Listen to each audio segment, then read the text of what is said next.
en Radio Tudela y Sonora FM, Antorchas en la Niebla, con Beatriz Vilas.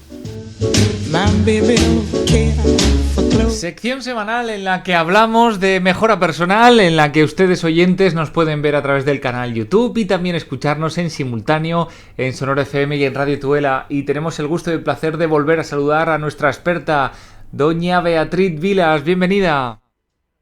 Buenos días, Paul. Buenos días a todos nuestros oyentes. Como todas las semanas, expectante, esperando ya a comenzar otro nuevo programa. Un programa que nos abre una oportunidad a la escucha activa, que en muchas ocasiones ya lo estamos oyendo. Además, hay muchos medios de comunicación, que no solo aquí, pero es una de las palabras que también se ha puesto de moda. Y hoy también profundizamos sobre el tema que la semana pasada incluso hasta nos propusiste un ejercicio. Es el hecho del preguntar, de ciertas preguntas. No sabemos los oyentes qué tal les habrá ido. Pues sí, acordarse un poquito de preguntar a los demás si realmente están entendiendo lo que nosotros les estamos diciendo. Activar esa escucha activa que dices que es tan importante, ¿no? Y preguntarles si la otra persona se está sintiendo escuchada con esa frase que dijimos de entiendo perfectamente lo que me estás diciendo, sin embargo, lo que te quiero decir es para que la otra persona sienta realmente que se siente escuchada, ¿no? Nos pasa a todos que hay momentos en los que parece que nos vamos a nuestros pensamientos, estamos en nuestra cabeza, ¿verdad? Esto a mí me pasa mucho y parece como que no escuchas. Entonces hay que pararse un momento y en la conversación escuchar al otro, que el otro se sienta realmente escuchado, que se sienta que le aprecias para poder crear una relación de pertenencia con él, que esto es fundamental. Y unido a esto, Paul, me gustaría hablar hoy de algo que, en relación a un vídeo que vi recientemente en Internet, ¿no? Sobre el sentido de la vida. Hay mucho escrito sobre el sentido de la vida, pero me gustaría hoy dar unas pautas para que nuestros oyentes supieran qué es esto exactamente del sentido de la vida. ¿Te parece? Bueno, pues es un tema muy amplio. Yo creo que el sentido de la vida es algo que, bueno, que se ha visto en películas, hemos visto documentales, hemos leído libros. Se mezclan tantas cosas sobre esa temática que me parece apasionante. Pero si te parece, finalizamos por lo tanto el ejercicio de la semana pasada, de la asertividad, con el objetivo que estabas hablando, ¿no? De la ayuda a entender a la otra persona, nos estabas diciendo, y ya damos paso al siguiente tema. Correcto, muy bien. Entonces, repetimos el ejercicio de la semana pasada para todos nuestros oyentes. Tenemos que preguntar cuando hablamos de la siguiente forma. Decirle a nuestro oyente, si te estoy entendiendo bien, lo que me quieres decir es que... Y nuestro oyente nos dirá si realmente lo que quería decir era eso o no era eso. Es importante, repetimos. Cuando estemos en una conversación y tengamos dudas si nuestro interlocutor nos está entendiendo, hay que decirle la siguiente expresión. Si te estoy entendiendo bien, lo que me quieres decir es que...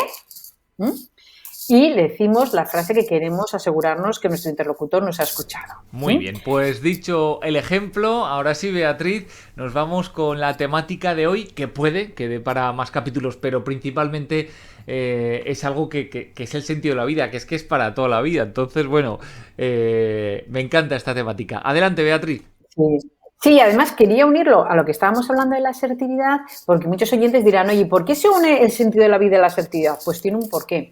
Hablábamos de la asertividad como una herramienta fantástica de comunicación para que nuestro interlocutor nos entienda mejor y nosotros también nos sintamos mejor. ¿Y esto para qué se hace? Se hace para encontrar un sentido a la vida. ¿Por qué?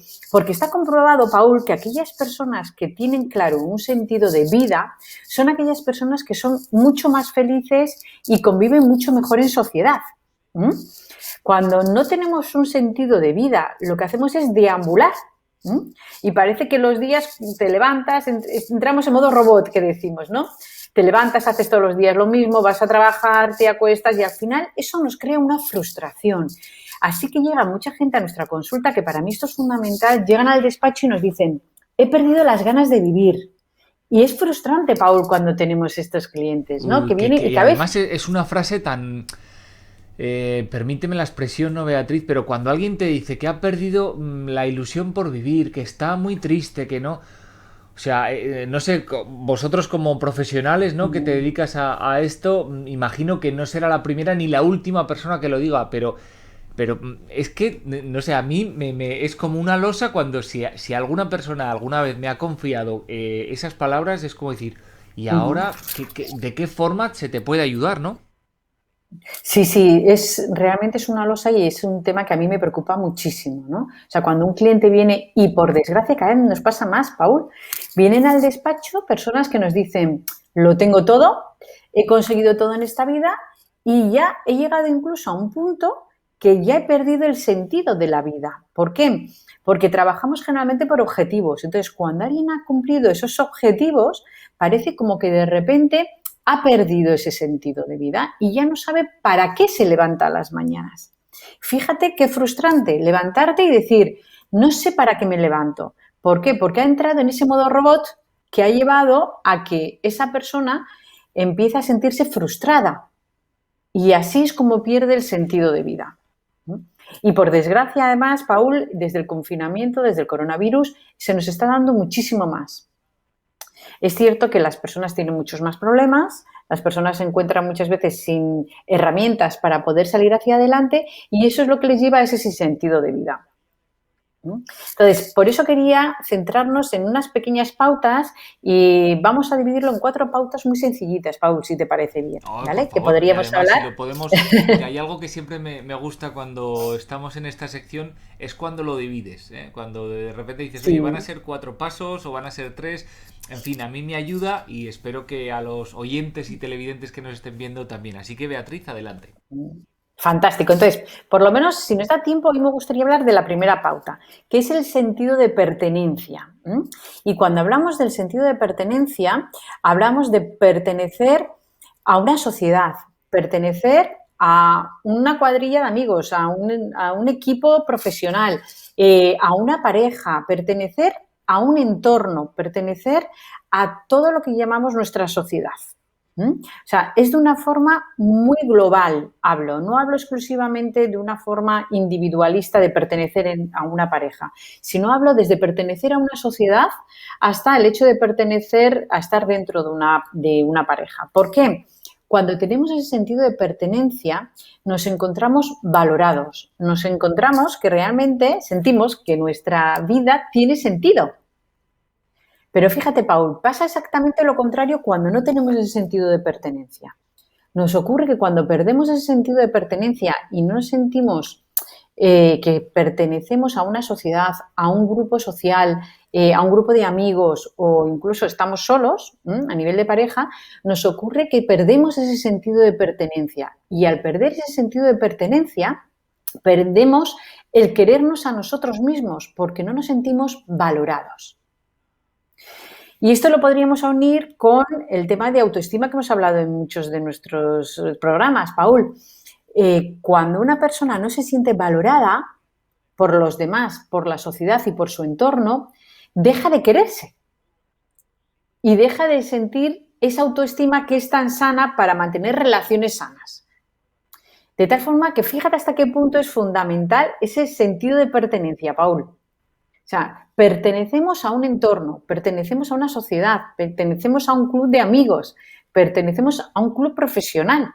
De hecho, por ejemplo, algo que nosotros fomentamos mucho a nivel empresarial, pertenezco a un grupo de empresarios que se llama BNI, lo he comentado varias veces, y es algo que yo hago mucho hincapié, ¿no? El hecho de que hay muchos autónomos que están siempre solos. Y el hecho de pertenecer a un grupo empresarial, como en nuestro caso es BNI, hace que 25, 30, 40, 50 empresarios estén semanalmente juntos, unidos por un tema, que en este caso es hacer negocios. Pero fíjate la importancia de la pertenencia a un grupo de personas que en este caso, por ejemplo, a nivel empresarial, hablan todos el mismo idioma. ¿Por qué? Porque tienen los mismos conflictos diarios, porque se encuentran con los mismos problemas y eso les da la posibilidad de pertenecer a un grupo y sentirse querido, sentirse valorado y sentir que su trabajo caso, por diario ejemplo, es te bueno. interrumpo porque, por ejemplo, en la Ribera de Navarra hay muchos colectivos culturales que ahora ahora se está recuperando de alguna forma, ¿no? Pero sí que es cierto que se ha paralizado mucho, tanto tipos de grupos de danzaris o grupos de gigantes, grupos de actividades culturales como gaiteros, bandas de música. En esa línea, ¿no? Sí. Hay bastante tejido asociativo en la Ribera de Navarra y que ahora mismo, pues bueno, están poco a poco recuperándolo y de cierta forma. Sí, pues fantástico, Paul. Fíjate, todos esos grupos lo que te van a dar es un sentido de pertenencia, lo que dices, dancharis, ¿no? Si pertenezco a un grupo de dancharis, obviamente me voy a sentir arropado. ¿Por qué? Porque son personas que tienen mis mismos gustos, que trabajamos al unísono, o sea, tenemos un hobby al unísono, ¿no? Y cuando hable sobre mi hobby, todos me van a entender. Yo siempre pongo el caso de los moteros, por ejemplo, ¿no? Que es un grupo que a mí me fascina, además porque soy motera, o sea que me fascina doblemente, ¿no? O sea, el grupo de los moteros es como que todos mantenemos un hobby. Entonces, ese hobby hace que todos nos sintamos unidos a través de ese hobby. Y a nivel personal podemos tener profesiones totalmente dispares, ser totalmente distintos a nivel personal, pero ese hobby te mantiene unido. Te mantiene que hagas algo, generalmente suele ser pues salir a la naturaleza, ir a lugares comunes. Entonces, eso es lo que hace que tú te sientas unido a esa persona. Fíjate qué importante es ese sentido de pertenencia. Porque realmente está comprobado que cuando yo pertenezco a un grupo me siento más comprendido. Y al sentirme más comprendido me siento más amado. Y al sentirme más amado, me voy a querer yo a mí muchísimo más. Ya que estás diciendo que lo has querido dividir en 4 y que para el capítulo de hoy no va a dar tiempo todo, pero ya estamos viendo el primero, para el sentido de la vida, si una persona no tiene el sentido de pertenencia, ¿ya no va a tener sentido de la vida? Pues le va a costar muchísimo más, Paul. Por tanto, fantástica tu pregunta, porque el primer paso que decíamos, que es el sentido de pertenencia, será algo que tendremos que cultivar. Aquí me vienen muchas veces personas que dicen, ya no pertenezco a un grupo, es que me gusta estar solo en casa. Error. Yo siempre digo, está muy bien mantener tus momentos de soledad, está muy bien que seas una persona que estés bien en soledad, y eso es fantástico. No obstante, que estés bien en soledad no quita a que mantengas grupos sociales. Está comprobada que aquella persona que siempre está en soledad finalmente va a sentirse triste, porque va a sentirse sola finalmente. Por tanto, a tu pregunta, sí, Paul, es necesario pertenecer, estar dentro de ese grupo de pertenencia, por lo menos de alguno de los grupos. Y Quien sea familiar. por explicarlo, y también me agradecido de la respuesta, Beatriz. Imaginémonos a personas que de repente no tienen un grupo de pertenencia, pero sí tienen un entorno familiar, ¿no? El hecho de la Correcto. familia es una de las cuestiones que también se podría meter, o tendría que estar determinado al hobby para que ese sentido de la vida estuviera más firme. A ver, si además de grupo familiar está determinado a un hobby o a un tema profesional, fantástico. Pero como tú bien dices, hay muchas personas que, por ejemplo, igual pues pueden estar jubilados y digan, pues ya sobre todo mi entorno es más familiar. Perfecto. Ya estamos dentro de un entorno familiar que nos hagan sentirnos que somos personas importantes, que nos quieren, porque hay un entorno familiar. O sea, no tiene que estar siempre ligado a hobbies o a un tema profesional. Si además de estar ligado a hobbies y a un tema profesional, estás ligado a un entorno familiar, fantástico. Entonces ya tendrías el bloque completo, ¿no? Pero si no, si solamente tienes ese entorno familiar, también está bien. Aunque yo sigo insistiendo, aquellas personas que nos estén escuchando y digan, es que yo actualmente solo tengo un entorno familiar, está bien, es correcto, y si pueden además que amplíen esos entornos. Sobre todo más ligado es lo que decías tú a los hobbies, porque esto ya va a depender también mucho de la edad y del momento De todo, existencial de cada y del persona. momento que estamos viviendo. En el Claro, programa anterior, no, en el anterior recordamos que lo hablábamos también de la emoción, de la baja emoción que se tenía, o de la emoción triste, ¿no? Que está en estos momentos en la sociedad, por el hecho de que decir, por el miedo de no salir, por tantas cosas. Entonces también imaginemos que, como dijiste en el capítulo pasado, pues bueno, que hay que ir poco a poco retomando esos hábitos, esos encuentros con amigos, con grupos, con correcto. colectivos. Pues así Sí. hemos llegado al final del programa. Ya solo nos queda la perla. ¿Con qué nos tenemos que quedar hoy? Porque la próxima semana seguiremos hablando del sentido de la vida. Sí, perfecto. Bueno, pues yo hoy me gustaría que nuestros oyentes se quedaran con el sentido de pertenencia. Para poder conseguir un sentido de vida, quedarse con la pertenencia. Pertenecer a un estamento social, pertenecer a un grupo de amistades, pertenecer a un grupo familiar, a un núcleo familiar. Y en relación a lo que decías, Paul, tenemos que volver otra vez un poco a la normalidad. No obstante, hasta que podamos ir volviendo poco a poco a la normalidad, también se puede hacer de forma online. O sea, si realmente nuestro grupo es online, no pasa nada. Voy a sentir también ese sentido de pertenencia. ¿Que es mejor físicamente? Por supuesto, pero si no se puede dar, porque mi realidad actual no se puede dar físicamente, vamos a hacer esos grupos de pertenencia online, que es fantástico tener también un grupo de pertenencia online de gente que nos quiera y nos sintamos apoyados por ellos. Pues gracias, Beatriz, y hasta la semana que viene. Seguiremos muy atentos de estas recomendaciones y del próximo capítulo. Gracias. Gracias a ti, Paul.